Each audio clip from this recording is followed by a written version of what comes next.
Olá galera, sejam todos bem-vindos a mais um vídeo aqui no meu canal Nata Pessoa. E hoje continuaremos com revisão da franquia, onde falaremos sobre o segundo filme dessa saga, cheia e repleta de surpresas. Então, bora!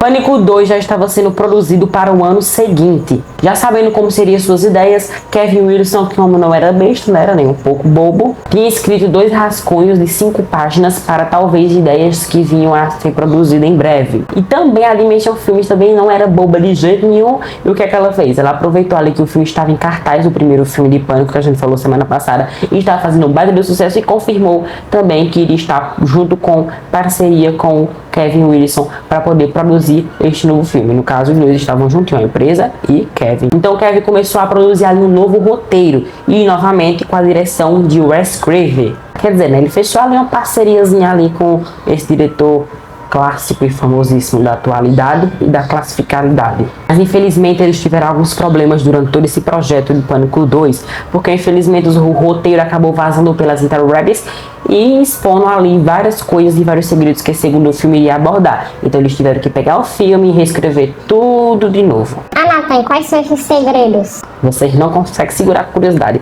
Simplesmente o roteiro que tinha vazado mostrava ali quem ia ser as próximas vítimas desse segundo filme, e também quem ia ser o novo assassino, porque a gente sabe que toda franquia de Pânico sempre tem aquela enrolação, aquela enganação pra gente tentar descobrir quem é o assassino, no final nunca sei. Mas, né, infelizmente acabou vazando e por esses motivos teve que ser reescrito. Além disso, também fez com que algumas cenas tivessem sido repensadas e regravadas, né, óbvio. Ainda bem que o orçamento tinha sido mais generoso, né, tendo ali 24 milhões de dólares de orçamento para produzir este grande projeto, que é Pânico 2. Nosso elenco trouxeram os sobreviventes do filme anterior e, óbvio, alguns personagens novos que veriam aparecer neste segundo filme. Assim, o filmaço Pânico 2 chegou às pressas naquela datinha, né? Nos Estados Unidos, o filme chegou no dia 12 de dezembro de 1997. Já no Brasil, infelizmente, a empresa que tinha comprado os direitos desse filme aqui acabou falindo, fazendo com que o filme, felizmente, acabou chegando no dia 5 de fevereiro de 1999, isso mesmo, quase 2 anos depois. Já a história, ela se passa 1 ano depois dos acontecimentos do filme anterior, na cidade de Ohio. E a história,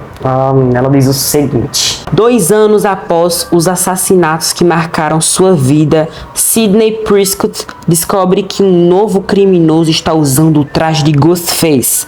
Com a ajuda de seus amigos, tentará desvendar quem está por trás disso, à medida que a lista de suspeitos diminui e a de vítimas aumenta. Gente, na verdade, Pânico 2, lançado em 1997, não traz nenhuma novidade. Basicamente, a mesma narrativa ali, fica algumas coisas diferentes, para não ficar totalmente diferente, né, do original. Mas, menino, não é que o bicho faz bem, quer dizer, né, pelo menos ele faz bem entre aspas, porque tem muitas continuações aí lançadas diariamente nos cinemas, que a gente vê que não é tão bom assim quanto o original. Até mesmo tem filmes que são horrendos, horrorosos, uma coisa horrorosa. Dá nem pra dizer que aquela continuação, a gente tem muitos exemplos. No entanto, o Pânico 2, ele continua com aquela metalinguagem formalizada. Além disso, aqui a gente percebe o amadurecimento da personagem Sidney. Não é mais aquela mocinha indefesa, como a gente viu no filme anterior. Nathan, você tá falando que é porque o filme é continuação, que a menina tem que estar amadurecida, não só no roteiro, e sim na história? Não, isso é uma coisa que eu achei muito bom no filme, foi esse amadurecimento dela. Ela já sabe se virar melhor quando tem alguma coisa ocorrendo, como os assassinatos e a perseguição com ela. Ela sabe se virar melhor porque ela tá mais madura. E quando chega um momento ali do filme, um exemplo eu posso dar, a morte do Roy. É uma morte que impacta a gente ali, deixa a gente impactado com aquela cena, porque a gente não esperaria. E é o que faz nos levar a pensar que aquilo, em qualquer momento do filme, pode acontecer coisas piores do que a gente viu ali. Pode mesmo levar a qualquer coisa a acontecer no filme que possa prejudicar o lado dos mocinhos. Também dos vilões, mas mais dos mocinhos. O que é o que prejudica a gente, porque a gente gosta dos mocinhos. Então, pois a mudança que teve ali no roteiro não interferiu absolutamente, eu achei, em nada ali na produção final do filme. É um filme bem redondinho, né? Tudo bem que ali a finalização do filme no final, a gente vê ali e percebe também, quem tá muito prestando atenção, quem tá muito focado no final do filme, percebe que realmente é um pouco forçado o famoso plot twister, né, que é a grande reviravolta lamentável no final do filme. Em muitos filmes também tem muito isso. A gente tem uns que até deixam a gente de boca aberta mesmo, mas tem uns que é tão forçado como esse, que não foi tanto forçado, mas se você observar, tem sim uma forçalização ali, ablemada e tacada ali com tudo. Eu achei. Se você não achou, tudo bem. Tudo que eu achei forçado. Realmente dá pra gente comprar ali essa ideiazinha, né? Essa surpresinha no final. Tudo isso leva a crer que Pânico 2, ele nem nos desaponta, mas também nem nos impressiona. Resumindo, o defeito aqui está mais na falta de criatividade.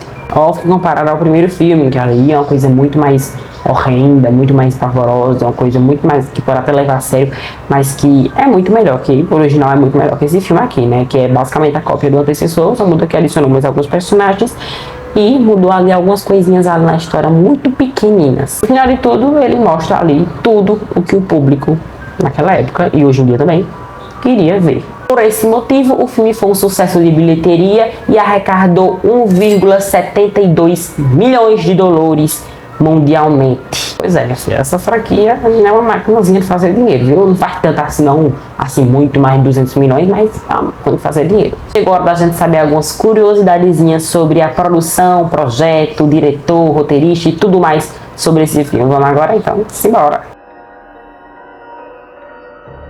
Os personagens da abertura, interpretados por Omar Epps e Jada Pinkett Smith, estão na fila de um cinema, conversando enquanto aguardam para assistir Facada, adaptação cinematográfica do livro de Gale e Ristes, texto que narra os acontecimentos do filme anterior. Enquanto ela está interessada no filme com a Sandra Bullock, exibido numa sala de cinema do outro lado da rua, o namorado reforça sua vontade de se divertir com assassinatos. No brilhante diálogo, a personagem feminina expõe a sua insatisfação sobre a presença do personagem afro-americano nos filmes de terror. Com isso, reforça-se o tom autocrítico e paródico de Pânico 2, narrativa que também presta homenagem ao clássico Psicose e sua cena do chuveiro, apresentada no filme, dentro do filme, numa passagem bastante emblemática. Sempre aqueles easter eggs perdidos, né? Durante o filme. Só observe e encontra quem realmente está atento a toda a mitologia e trama que a narrativa nos exposta. A Final Girl, interpretada por Neve Campbell, está mais forte que antes. Ciente da interventibilidade de sua situação após o lançamento do filme, nesta cena, ela acorda com o telefone tocando em um trote. Alguém se passando por Ghostface. Abaixo, Kevin Wilson, roteirista da produção, faz uma pequena participação como jornalista em um programa de TV, que entrevista Cotton Reddy, personagem mais desenvolvido neste momento da franquia. Como sempre, mais easter eggs. Se você tiver prestado atenção bem, você percebeu que na cena onde ligam para ela fingindo que é o Ghostface, se você observar lá na televisão, onde está passando lá no filme, você vê que o roteirista que escreveu esse filme aparece nessa pequena participação. O uso de Steadicam abre a cena do assassinato da personagem de Sarah Michelle Gellar, atriz que teve uma breve participação no desenvolvimento da trama. Ela assiste Nosferatu na TV, um dos maiores clássicos do terror, enquanto Ghostface inicia as ligações que vão culminar em sua morte. A passagem toda faz referência ao primeiro embate entre Sidney e Ghostface na primeira metade de Pânico. A suspeita do monstro atrás da porta, as escadas, a batalha e, por fim, a morte da personagem. Aqui percebemos mais uma pista de filme sobre a quantidade de assassinos. São dois, apenas um. Para saber, basta observar que enquanto um aterroriza a garota na ligação, o outro já está pronto para o ataque no interior da casa, que a equipe de produção de Wes Craven alugou para a passagem. Um espaço amplo, próprio para o uso de profundidade de campo e ideal para a histeria entre a vítima e seu algoz. O easter eggs continua. Gente, só precisa dar atenção para perceber. No filme, todos os suspeitos usam azul. O namorado de Sidney, o colega Mike, uma das meninas da fraternidade, dentre outros personagens que passam pelo local, é o momento antes do primeiro contato entre Sidney e Ghostface em Pânico 2. Filme que teve o roteiro vazado na época e precisou mudar o seu final. Ao entender uma ligação no local da festa, esvaziado pelas pessoas que se deslocaram para a cena do crime anterior, Sidney percebe que o assassino está cada vez mais próximo. Abaixo, mais uma vez, a direção de fotografia cinematografia do filme investe em bastante profundidade de campo, para criar diversas possibilidades narrativas sem precisar sobrepor planos no desenvolvimento da história. Os elementos essenciais da franquia Pânico, a metalinguagem. Aqui temos um filme dentro do filme sendo comentando numa determinada passagem. Antes da apresentação do segundo palco da narrativa, o teatro onde Sidney ensaiou uma peça sobre Cassandra, importante personagem da mitologia grega.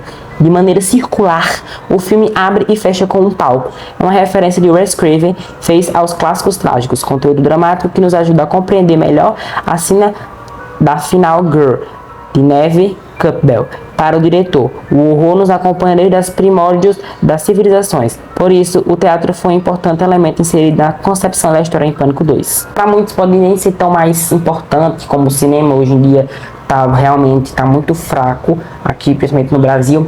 Eu acho que fora pode até estar maior assim, o número de pessoas que vão ao cinema. Aqui também tá, tem muita gente, milhares de pessoas vão ao cinema aqui também, mas comparado com hoje é muito complicado.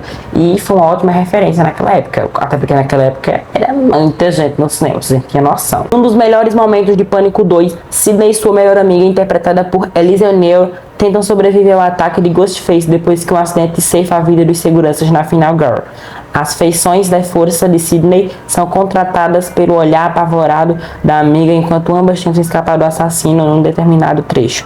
Quando Sidney quase arranca a máscara e desvenda a identidade do antagonista, ela se embarra no volante do carro e aciona a buzina. Observe que o design de som amplifica a sensação de medo e tensão. O som da buzina é de um caminhão acoplado num Chevrolet básico, potencializar a atmosfera de terror proposta pela passagem filmada toda no interior de um estacionamento, repleta de closes para a captação de tensão entre personagens e situação perigosa. Como sempre, eles fazendo tudo aos detalhes e com perfeita atenção no filme. Chega mais no final do Revisando a Franquia Pânico. Semana que vem teremos o terceiro filme para revisar, analisar, ver curiosidades, segredos, análise, cronologia e tudo mais. E até mais do que vocês podem imaginar. Então, tchau, até o próximo vídeo. Se encontramos aqui semana que vem.